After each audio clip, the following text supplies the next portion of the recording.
Cut के चुप cut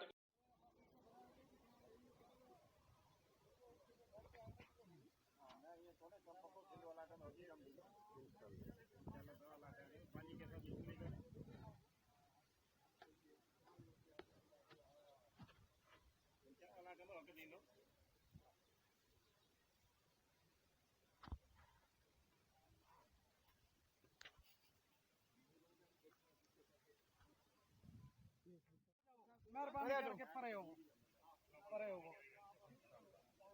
अल्लाह से भलाई करूंगा। हाँ हर जगह बाबा के परे हो जाओ परे ना पुलाओ कुत्ते नु ना पुलाओ तुसी जगह दो छड़ दो। हाँ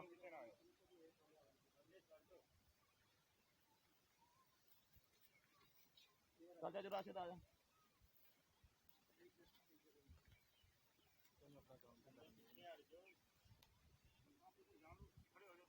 बस हुण पीछे कोई मेहरबानी करके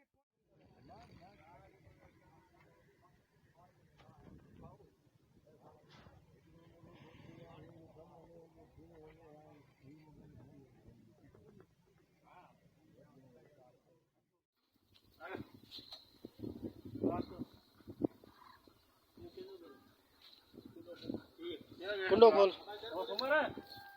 सुमर भाई पुलिस से भागे बंदे पीछे आओ खोल गेट खोले बंदे रोक दो पीछे जानवर चेक करें तलाश करें। चल चेक कर बाबा आप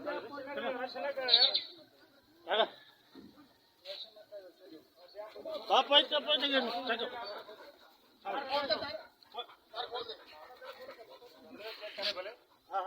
गेट खुलाइए बाहर तो ना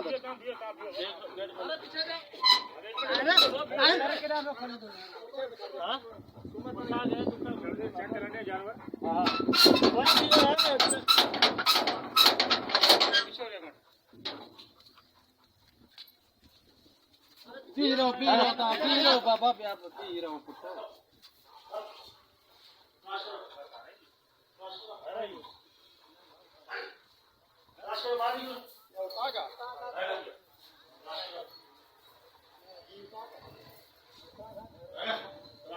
से मैं डर रहा था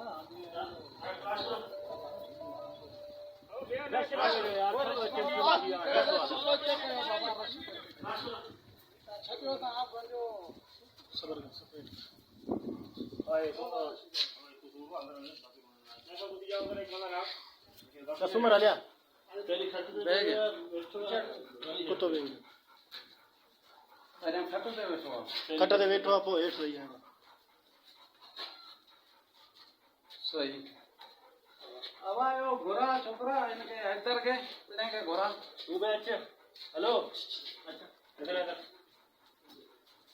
इधर के काम कर घोड़ा इधर के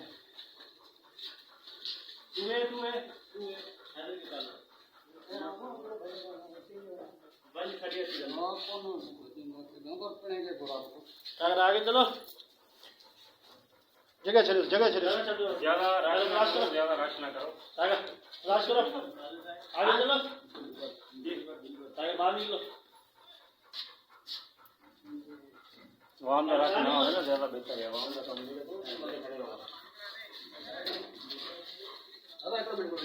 नहीं खोल दो बाहर गेट बंद कर दो बाहर गेट बंद कराओ बाहर गेट बंद कर दो